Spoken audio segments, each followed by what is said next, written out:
everybody, and welcome to Travel Fuels Life, the show where we share stories, tips, and inspiration to help you live a travel lifestyle. I'm your host, Drew Hannush. It's been a long time since I've heard that theme song.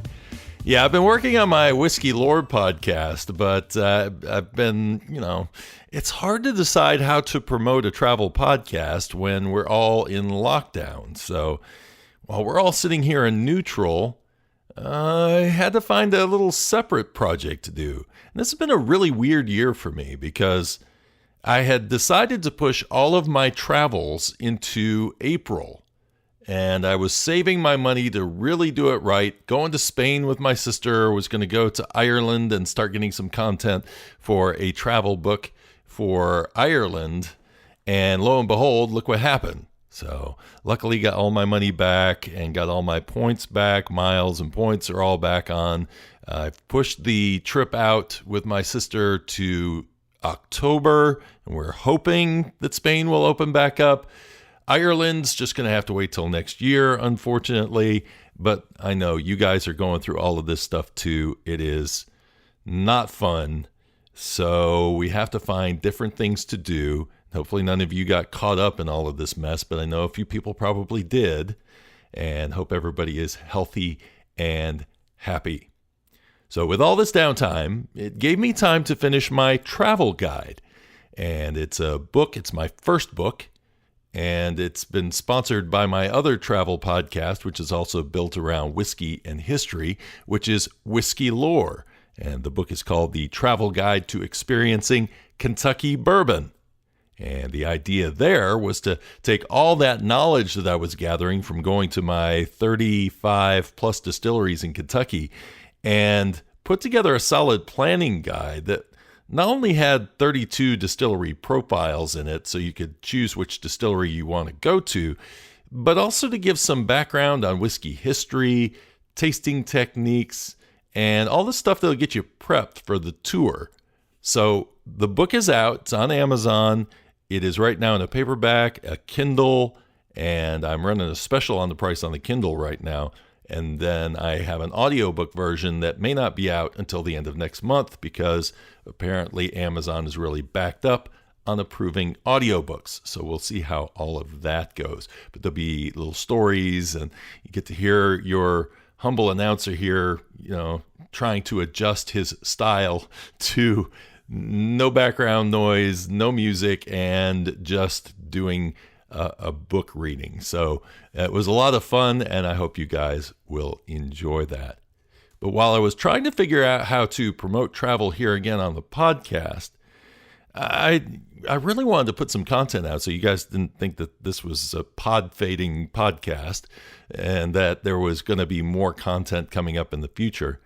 So I took some inspiration from Traveling Jackie because she shared my show, the episode that she was on. She basically simulcasted that over on her podcast, and I appreciated her doing that. And when a friend of mine, Dan Pauley, contacted me and was offering to do an interview with me, he does a Kentucky-based podcast that does stories and news from around Kentucky. He contacted me and he said, I'd like for you to be a guest on my podcast, talk about your new book. And so I was like, this is great. I got to do a PR tour, and this would be a good way to get started with that. And so he hosts a podcast called Friends in the Corner. And we met actually at his job. He works at Castle and Key Distillery, which is a 19th century distillery that was built in the shape of a castle and sits right there off the road in Kentucky. And we talked a little bit after the tour, and I told him I was working on the book. And so Dan is a great interviewer. He asked me some really good questions, and so I want to share that with you. Some of this is whiskey-based. Some of this is travel-based. It's going to give you a little background on me and how I kind of got started in the whole travel thing, talk about how I fell in love with whiskey and whiskey travel, and talk about my impressions of Kentucky. And I just might reveal what my 3 favorite distillery tours are in Kentucky. So stick around for that. And at the end of the show, I am going to fill you in a little bit more on what's coming up on Travel Fuels Life and also Whiskey Lore. So stick around for that as well. But for now, let's get into the interview. Here's Dan Pauley of the Friends in the Corner podcast. All right, back with another special guest, Drew Hannush, a traveling and bourbon enthusiast, host of Travel Fuels Life and Whiskey Lore. Drew, how are you doing today? I'm doing great. How are you doing? I'm doing good, all things considered, with everything going on in the world. I'm assuming you're probably not doing too much traveling these days. No. Here I'm doing a book about Kentucky bourbon, and I'm planning out how I'm going to do the launch for it. And I'm saying, man, I would love to go up to a Kentucky distillery and do, the launch of my book, but I'm having to find a South Carolina distillery to do it at. So that still works, and it kind of is a shout out to craft distillers of the world. But yeah, I told them, I said, it feels a little awkward doing a Kentucky book in South Carolina, but we're going to try to pull it off. Well, that's something you got into. We're going to be talking a little bit about your book you have coming up here a little bit later on in the show. But yes, before the book was starting to come out, you did a few different tours of Kentucky. And I know that's how we first met. You came down to Castle and Key Distillery to do a tour with me. We got to exchange cards. And since then, I've been listening to your show. Really loved listening to it and really kind of seeing all the different travels that you've gone through. So, just to kind of get things started here, Drew, can you tell my listeners a little bit about who you are and where you're from? Sure. I was born in Michigan, but I grew up in Asheville, North Carolina, and have pretty much hung around North and South Carolina most of my life. I was in radio, actually, when I started out many, many years ago, but evolved into becoming a web designer. And I was a web designer and have been for 18 years. I still have a web design business that I run, and that actually is what helps fuel my travels, is having steady income coming from that already. So that's been my identity for a long time, is being a web designer. But what's interesting about that life path is that after being a corporate webmaster for 5 years, I got laid off right after 2001 when we went through a little recession at that point. And I had a decision to make. And the decision was, do I go into web design, or I've really always wanted to be a travel writer? Maybe I should just go back to school. So I decided to go back to school, but also was doing web design to supplement my income on the side. And after a year's worth of going to school, suddenly the web design company just took off, and there was no choice, really. I had to go where the money was with web design. And so here I am 18 years later. It's like, wow, okay, I just put that travel on pause for 18 years, but now it's time to start kicking it up again. So that has become much more of what I've been doing over the last 2 years, is doing a whole lot more travel. Yeah, and I've gotten a chance to listen to both of your podcasts, both of your shows and blogs, Whiskey Lore and Travel Fuels Life. They both do a good job of highlighting your passions in your life, including history, travel, and whiskey. And I'd love to kind of unpack all those during this episode here, especially since we just started talking about traveling. So what was it that really got you passionate about traveling? Traveling all started with my dad. He also liked to write. He loved to research, and he loved history. So I am my father's son. It really all started with us going out while he was doing his research for books on presidents' families. So we traveled to just about every state east of the Mississippi by the time I was 15 years old. And I'd been to every president's graveyard, home, you name it, presidential library, pretty much covered the gamut growing up. And my father just exuded history. And so anytime you went somewhere, if we went to Colonial Williamsburg, it was like I had my own tour guide. He just was so full of great stories and information that it was exciting to listen to that. So I got both my history and my travel through my dad, and I feel more comfortable on the road than I do at home. It's just, and that makes times like these really awkward because it's like, I don't know what to do while I'm here. I guess I'll write books. I guess I'll keep podcasting and doing that sort of thing. But that travel bug gets in you, and it's hard to let it go. I know you were mentioning about kind of getting your book started and trying to come up here to Kentucky to a distillery to promote it. But was there any other travels you had planned that kind of got kibosh because of COVID? Yeah, I actually, my sister and I were going to go to Spain, and I wanted to go down to the southern region where I could go see where the sherry casks that everybody's using are coming from. So that was one thing I wanted to do. And I had a week-long trip planned for Ireland, and I was going to go do Irish distilleries and just circle the island and go to every open Irish had it all planned out, had some interviews set up, and then along this came, so everything's just gotten put on hold for a while. I'll get there. I just haven't like everybody, I just got to wait this thing out. So yeah. It's thrown a curveball in everybody's plans. I wasn't traveling, but I was supposed to get married this summer, and that all got thrown to the wayside now. So we're still getting married, just the wedding aspect's a little in flux at the moment. So. Yeah, I hear you. It's interesting how this has caused us all to rethink our lives for at least a temporary period, for sure. Well, before the pandemic took place, you've had the opportunity to travel to a number of different places. But what's been some of your favorite places you traveled to so far?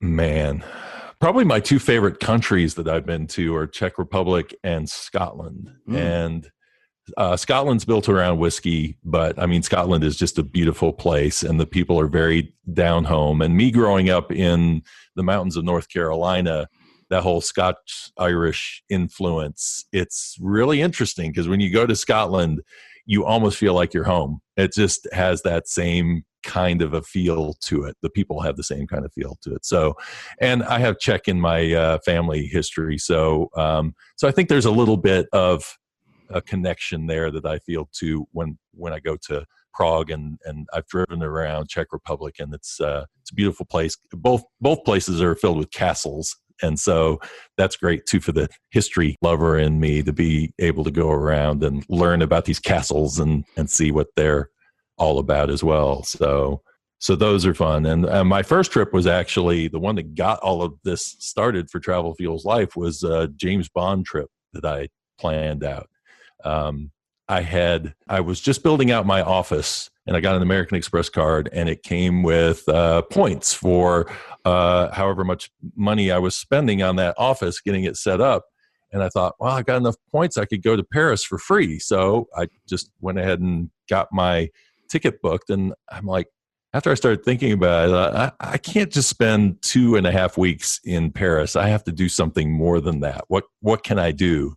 So I started plotting out this drive across Europe, going to every James Bond location that I could find. So that was a great trip because it took me to some of the most scenic, beautiful places in Europe, and having a car to rent and do it, really just set me off with freedom to be able to go wherever I wanted to go. So that trip was pretty amazing. So is there going to be a second book coming out? Kentucky tours. We do Kentucky tours. Now we're doing James Bond tours. I thought about that, actually. I had people ask me with Travel Fuels Life if I would actually take people over to Europe and do a guided tour of James Bond locations. And that would be really cool to do. But my focus really now over the last year has shifted almost completely to whiskey. So my next whiskey book will be on Scotland. Because Scotland is just fascinating, and there's 100 distilleries, 130 some odd distilleries there. But there are different things you have to think about in terms of travel. Like if you're going to rent a car, you got to drive on the left-hand side of the road. I actually did a Travel Fuels Life podcast episode around that, where I recorded myself during my first 10 minutes of driving, getting into the car. I did this stupid thing. You walk up to the car and you immediately try to get in the wrong side. So Cindy's like, this is not supposed to be here. Yeah. Where's the steering wheel? I'm not getting this. This isn't right. And so it was funny because it wasn't actually as hard as I thought it would be. I'm dyslexic, and I thought, man, this is going to be really tough for me. But it was actually a lot of fun, and so it's overcoming those kinds of obstacles as well as finding which of these distilleries to go to and planning all of that stuff out. So, yeah. You kind of talked about too at the start how you wanted to start a blog about travel, but then life got in the way. You had to start making a little bit of money and then 18 years later, you finally revisited and started Travels Feel Life. So what was kind of the inspiration to finally say, you know what, it's time for me to start this show, start this blog? I have to give a shout out to Tim Ferriss because I read his book, The 4-Hour Workweek, and it basically, while there's a lot of stuff in there that I don't agree with in terms of how you run a business, for a business owner, being able to figure out how to optimize your business down to a point where you're really not that necessary to being there all the time is helpful. And so what happened was I really had no plans on starting a travel lifestyle when I read that book, but I started putting some of those different techniques in play and organizing my office and getting it to where I didn't need to be chained to my desk all the time. And I still sat behind my desk, but I was just sitting there going, what do I do? What do I do? What do I do? And so finally I said, why am I wasting this time? With the internet now, I can go have meetings online with people, and I'm able to disconnect from my desk and still keep in touch with people and do my work on the road. Why don't I just go? And so that James Bond trip is what opened my eyes to it, because when I took that trip, I started thinking, I should write about this, and I should tell people where these places are at and kind of help them out. And so I started writing the blog, and then I started thinking, wait, I need to do more with this, because it started out as drewhannush.com and it's evolved into Travel Fuels Life, because I thought, man, I could help people with a lot more than just this, and I've got the time to go travel. So let me stretch my wings a little bit and see what I can do with all of this. So it just evolved in a very odd way, and then all of a sudden it slipped into whiskey because I was when I was looking for another theme trip to do, and my friends were drinking bourbon and Scotch, and I'm like, oh, I've been a beer drinker all my life. What do I, but I had been wanting something different because I was kind of worn out on beer, and but I had a bad incident with a bottle of Jack Daniels when I was much younger, and that I couldn't even smell whiskey for a long time because of that. So that's what kept me away from whiskey for the longest time.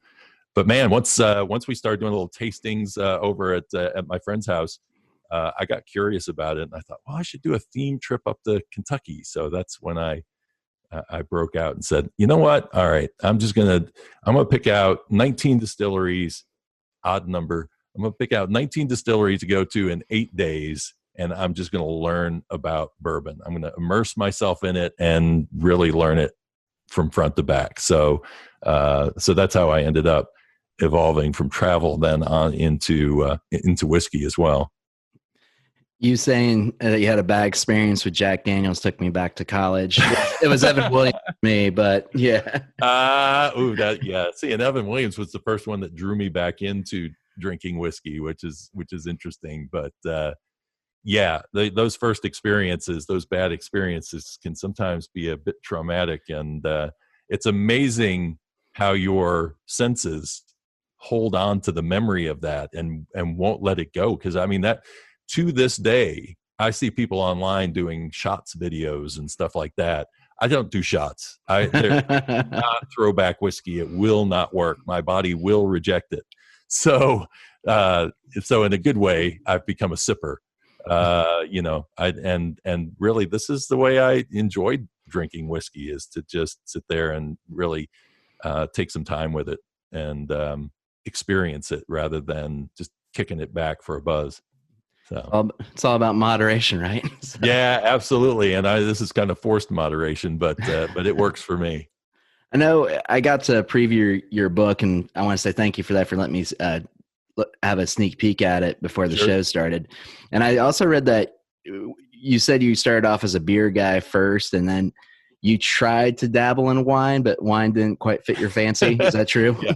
Yeah, wine was, well, I'm a single guy. And so part of the issue of being single is that I would go out and I'd buy a bottle of wine and then I would drink the bottle of wine. It's like maybe it would last 2 days, but I'm like, I do not need to be drinking this much. And I enjoyed it, but it never hooked me. It was like, yeah, this is good. I understand why people are into it, but it was actually the movie Sideways, if people have seen that movie, that got me interested in drinking wine, because I was watching that movie, and the character Paul Giamatti is so into everything about wine. He knows the grapes, he knows the regions, he knows the process and everything, the flavors.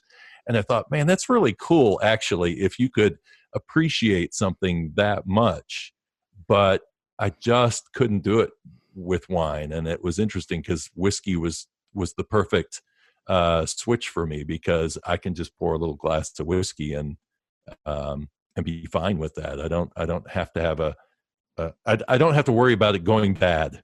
It will take years for it to go bad, so I can leave it on the shelf and come back to it when I want to. What was it about whiskey that really captivated you, I guess, to say, I want to learn more about this? Well, I'll tell you what, after doing it was 17 distilleries in Kentucky and 2 in Tennessee on my way home. And the thing is that it really fit me in many ways. It was something that was fitting my desire to go deeper into enjoying a particular drink that I was having, into the history side of things. I love going to the different distilleries and hearing the stories that were coming out of each distillery that I went to. There's such a depth of American history and whiskey history, and just seeing the evolution that fascinated me. And then on top of that, the process and understanding the nuances between all the different distilleries. And, when I started this, I said, there's a story behind every label. And that's really what I wanted to get at, was finding what is it that the marketing department isn't telling me about this whiskey that's really going to be fascinating and something that will make me appreciate it even more. And what I found was, as I was going to distilleries, I'd be on the tours, and then all of a sudden I'd hear conflicting historical information, and I'm like, okay, this isn't quite right. I'm sorry that I just do what I'm told. My bad. Right, and I think that's true for a lot of people. Honestly, I think that's the same for historians, because I find that as I'm trying to research this, there are so many people that are trumpeting the same things over and over and over again. And it's funny how something can be lore, and then all of a sudden it turns into pseudo fact, because so many people have repeated it, that me, as somebody going to look for the historical factual information, suddenly I start finding that 8 different people have said this, but I can't use the old theory that if you can find two sources that corroborate it, that it's the truth. That's so wrong. And I discovered that with the episode I did on General Grant, because I was trying to. There's a story where Abraham Lincoln was approached when he was deciding that he was going to make Ulysses S. Grant the head of the army. And they were saying, don't you know he's a drunk, and you don't want to put a drunk in charge of the whole army? And he said, tell me what brand of whiskey he drinks, and I'll send a barrel to all my other generals, because they'll fight, and he fights, and that's what I need, is somebody that can fight. And so when I started researching that story back, I found lots of people who were telling that story. But as I got back to the truth of the story, Lincoln was asked the question as to whether he had said that or not. And he said, I wish I had, because it's a great story.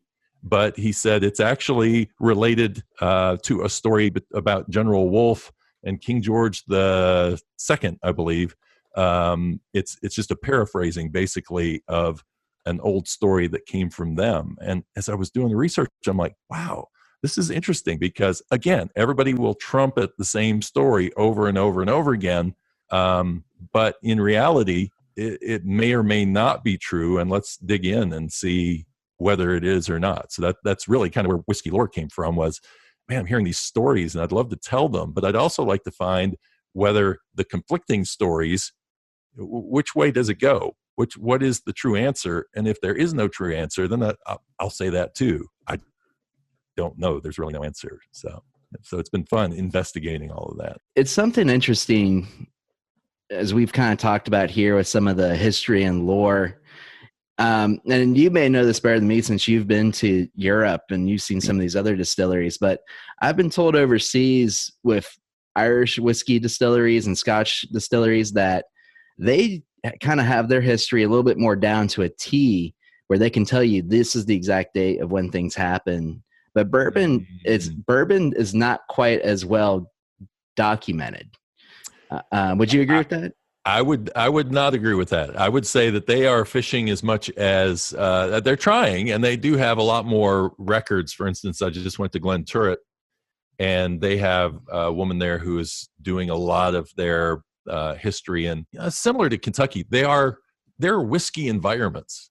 So the news is going to report what's happening in the distillery a little bit more in Kentucky and Scotland than they will, say, in South Carolina. Something big would have to happen in South Carolina for a distillery to suddenly show up in the news.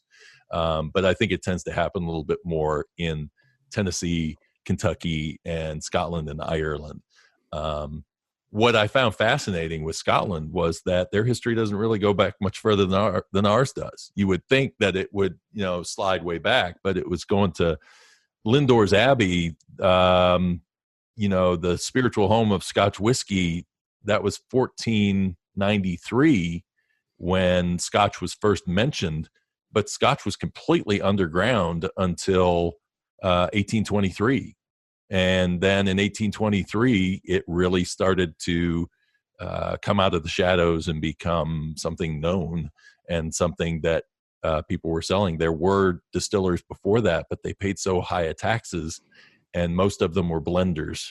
So single malt whiskey was way too rough for people. And actually, the Irish were considered to be the better distillers at that time over the Scots. So it's interesting to trace this because I knew very little about Scotch history too. So it's nice to now have a little bit more of a foothold on the differences between the two. But yeah, tours are very similar. Process is different, but and the joy of a Scotch distillery is seeing the pot stills, because every distillery has a different pot still, and the shape of those pot stills is what defines the character of their single malt. And so, as you've kind of said, you've been going around to these different distilleries up here in Kentucky just to check them out and learn a lot about what might either be the truth or fiction, depending on which tours you're going into here. And it's kind of developed into this podcast, the Whiskey Lore Podcast, as you've presented here, where you're kind of tackling a lot of these myths around the whiskey industry. And so just kind of asking, as we kind of start talking here about your podcast and your show, what are some of the biggest myths that you were wanting to tackle or talk about when you were getting the show started? Oh, there's some interesting ones. Sometimes I'll just hear things off the cuff while on a tour, and it'll set off a little alert in my head that says, okay, go ahead and put down a note that you want to study that. And one of them is during the tastings, is that people will talk about the tongue map, and they'll talk about that we have sweet flavors on the front of our tongue, we have bitter in the back, and then you'll hear people actually doing a tasting around that whole concept. And I had always heard that wasn't true, but I didn't know why it wasn't true or where it came from. So I did this whole episode where I dug in and researched all the way back into the 1800s to find out where this concept of the tongue map came from. And it was fascinating because it came down to basically a guy in 1900 creating a graph where he was doing tasting on the tongue and trying to detect if there were any differences, or if our taste buds in different areas had different flavor intensities. And he drew this graph out. But if you know how a graph should be drawn out, if you're looking down the left-hand side, you should be seeing a meter of some form, some kind of a intensity level, something that says this is 5, 6, 7, 8, 9.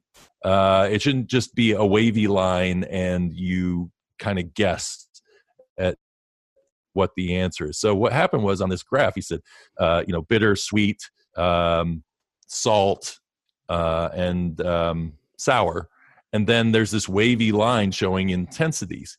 And if you read that line, you would just assume that when it was at the bottom, that meant there was no sweet. And when it got to the top, that it was 100% sweet. And that's how it got misinterpreted. In reality, it was the slimmest of margins. It was like barely detectable differences in the different sections of the tongue. And then I'm going on tasting tours and people are saying, well, when you taste it, if you put it on the front of your tongue, you'll taste this. And when you get to the sides of your tongue, you'll taste this.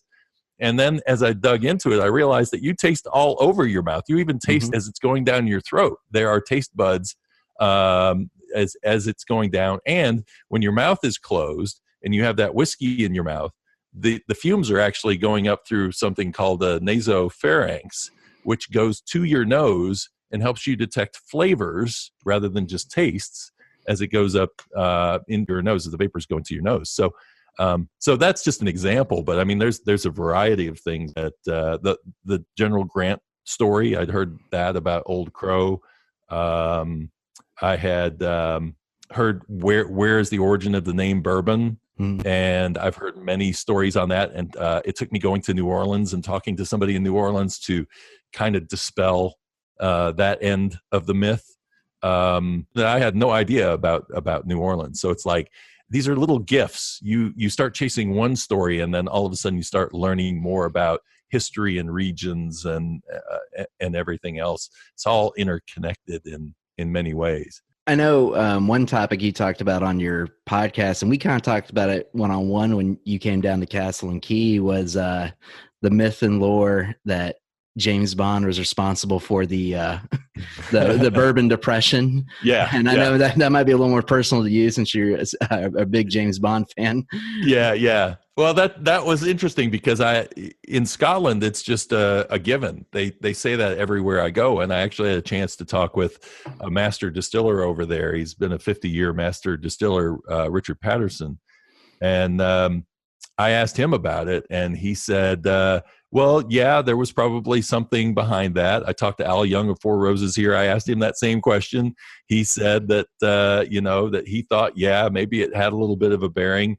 And then as I started really digging in and doing the research on it, that's when I discovered it's much deeper than that. And in reality, me being a James Bond movie fan, I started reading the books.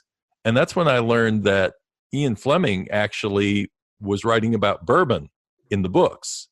And so if you read any of the stuff from the 1950s, he wrote about bourbon because his doctor told him that he was drinking too much gin and that bourbon was better for his health. So whatever Ian Fleming was drinking, he was making James Bond drink as well. So it just so happened that the first book, Casino Royale, was talking about how to make a Vesper martini. And that's kind of how all of that took off with the martinis in the movies.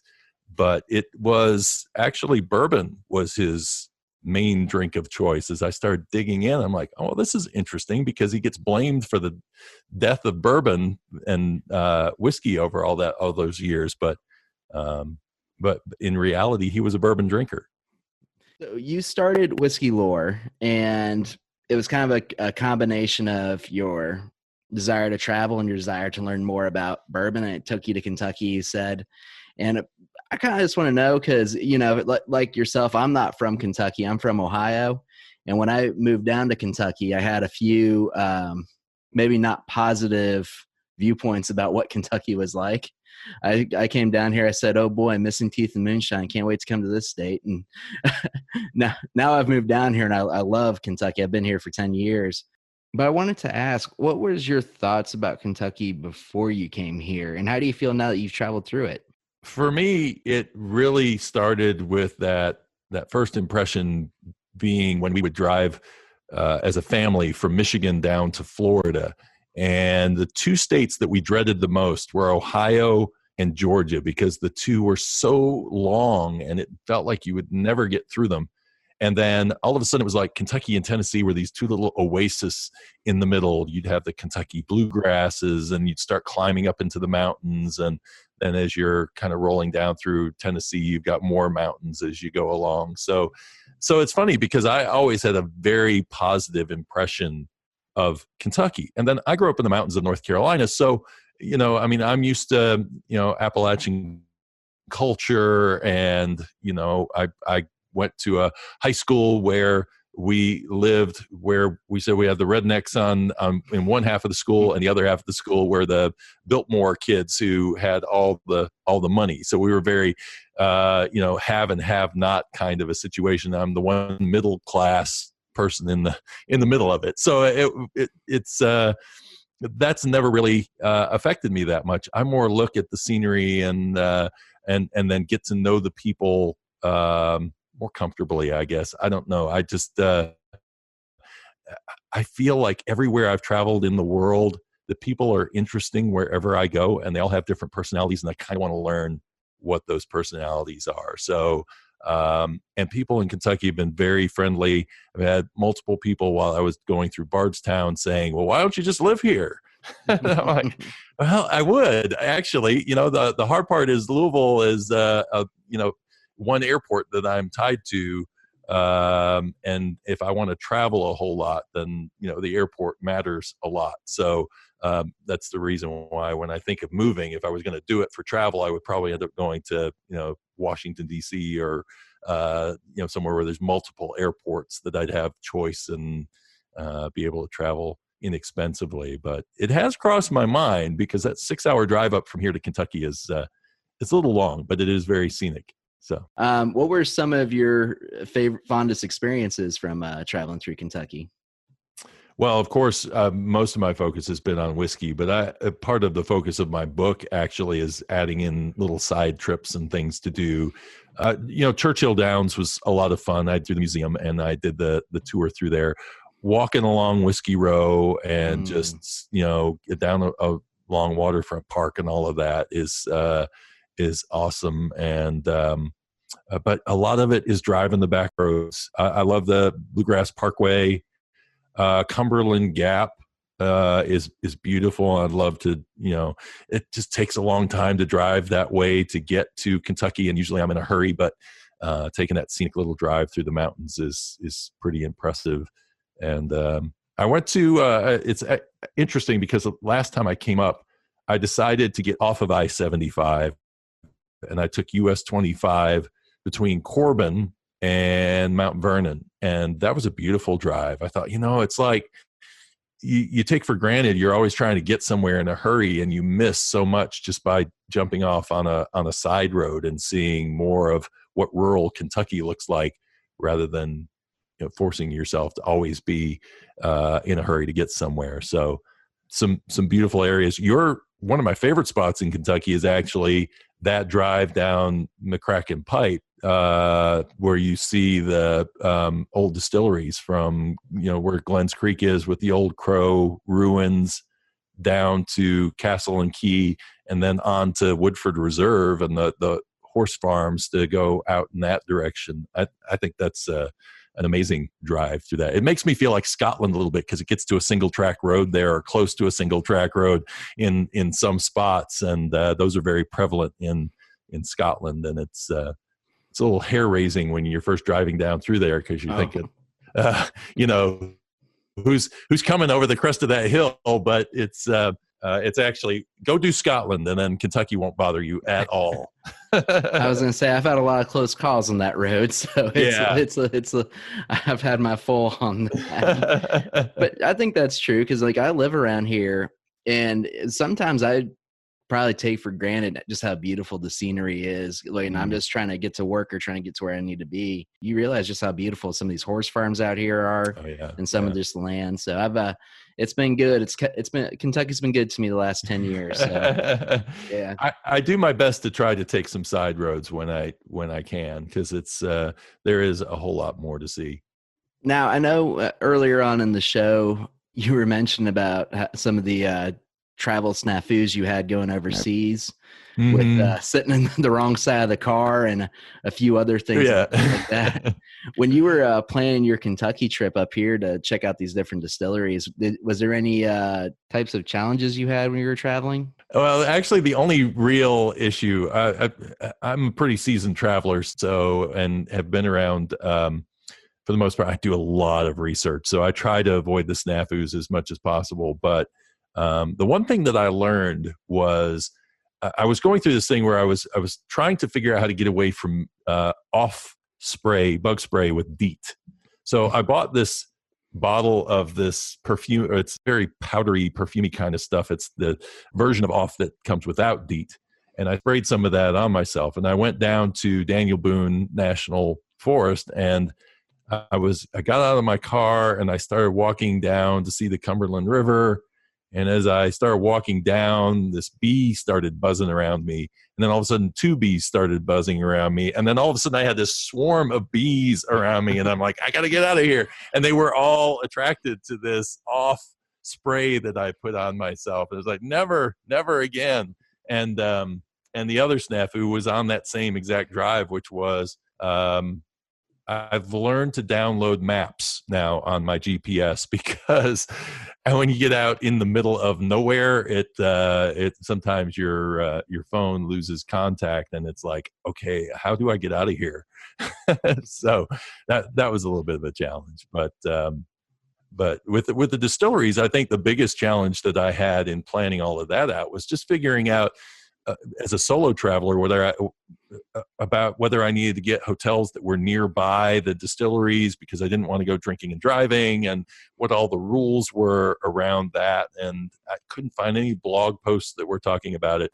So I just felt like I was going into it having to be overly cautious, because I didn't want to do something wrong. And so I probably planned it around fear of making a mistake more than choosing the distilleries I really wanted to go to the first time. So, and that's what really inspired the book was, if I can make this easier for other people, then how can I do that?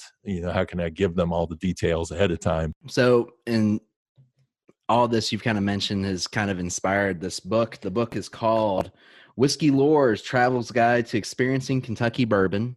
Can you tell us a little bit about that book, when we can expect to be coming out, and where we can find it at? Sure. So set May 26th as a hopefully firm date to do the launch of the book. And so it'll be on Amazon. It'll be in the Kindle format. I'm going to do a paperback as well, and an audiobook on top of that. So there'll be multiple formats. It actually has a companion website that goes with it, the whiskey-lore.com website. I'll have 32 distillery profiles planning. So, it's been fun putting this thing together. It's taken a while. It's been about a 6-month process getting it all together, but I'm excited to get this launch going and help people figure out, now that we might be able to travel again soon, how to spend some of those traveling hours. So, will you be narrating your audiobook? I am, yeah. That's interesting too, because I had to learn how to read all over again. It's funny, because as you're reading it, you're going, okay, it sounds like I'm reading this.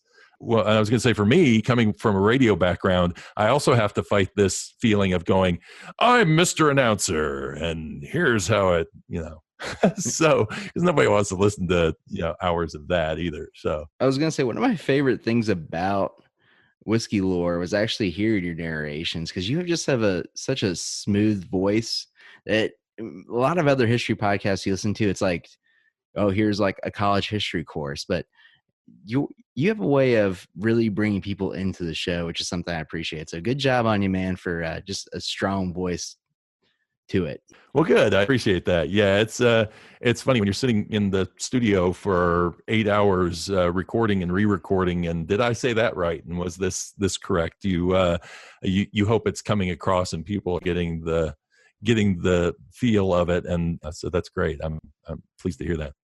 So as we get ready to wind things down here, I wanted to ask you this question, and I gave you a little bit of time to think on it before the show started.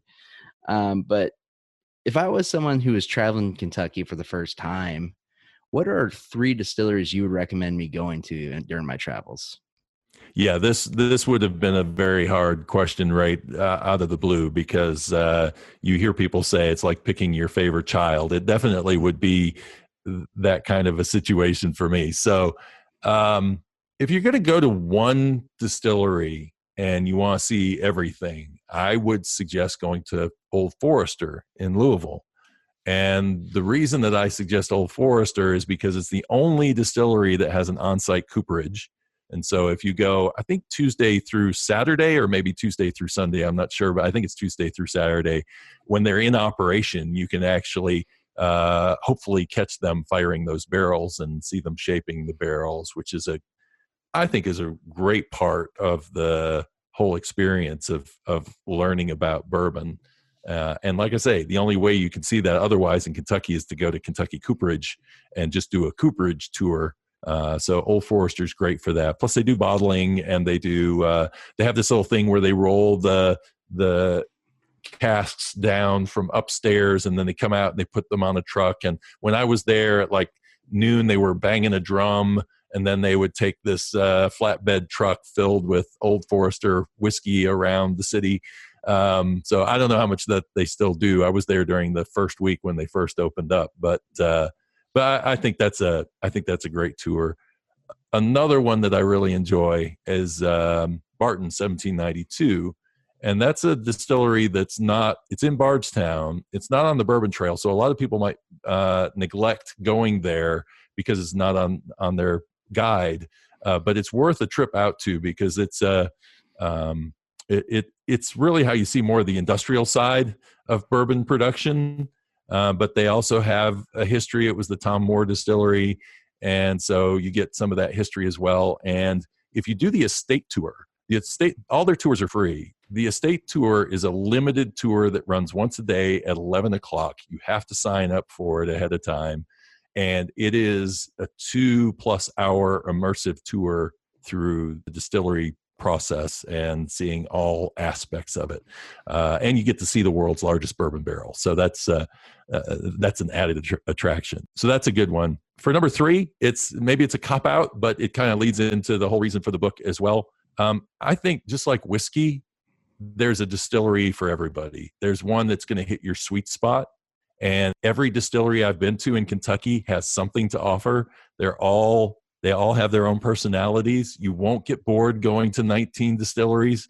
They all, have subtle nuances to them and things that they focus on. So for me, I say choose a distillery that really kind of fits you. Everybody's got a different personality. If they like history, if they like the process. If you go to Buffalo Trace, they have warehouse, and they focus a lot on that. Or if you want to see, E.H. Taylor's dream of the Castle Distillery and the showplace, then Castle and Key is great for that. Or go see the ruins at Glens Creek and see how a bunch of really hardcore distillers who want to be renegades do it over at that distillery. It's just there's a wide variety, so it's kind of just picking the one that fits you. Well, very cool. Well, definitely some good distilleries to check out. I've been to a bunch of them. They are worth the trip. Everyone's got their own flavor, like you said, to it. So if you're going to come out to Castle and Key, be sure to book Dan for all your tour experiences. Absolutely. Well, Drew, it's been awesome having you on, and I'm hoping when things lighten up here a little bit, you'll be able to start traveling again, and hopefully you'll come back up and see us up at Kentucky. You still need to come back to Castle and Key when our bourbon comes out. Well, thanks, Dan. I appreciate not only the tour was great, and everybody does need to go down to Castle and Key and check that out and ask for Dan and look for Rick Key. I didn't get to see Ricky, but I understand you take care of him a little bit. A little bit. We all kind of pitch in. He's a little bit of a stinker sometimes. Sometimes he wants attention. Sometimes he doesn't. He's got his own personality about him. So the Distillery cat was something I learned about while I was on Distillery tours through Kentucky too. So definitely somebody to check out. But no, I appreciate it, and thanks for having me on the show and let me talk a little bit about whiskey and history and travel, my favorite things. Till next time, Drew. Well, thanks to Dan Pauley, and I appreciate him letting me share this episode with you. And go check out his podcast at Friends in the Corner. You can find it on Apple Podcasts, Google Podcasts, SoundCloud, and wherever you listen to your favorite podcast. He should be out there. Meanwhile, if you want to get Whiskey Lore's travel guide to experiencing Kentucky bourbon, do some bourbon travel planning and dreaming, you can find it on paperback and Kindle at Amazon.com, or you can go to whiskey-lore.com/Kentucky book, and that'll take you right to the Amazon page. And as for me returning to podcasting on Travel Fuels Life, well, to be honest with you, I really don't want to turn the show into like a weekly or bi-weekly reminder of what's going on in the world. So I'm contemplating the mission of Travel Fuels Life, and I hope to have a single kick things off again episode coming up in the near future.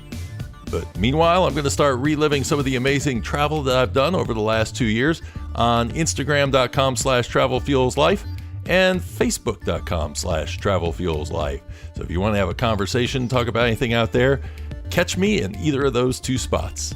And in the meantime, keep making those plans and dreaming of travel. I'm Drew Hannush. Be safe. And thanks for listening to Travel Fuels Life.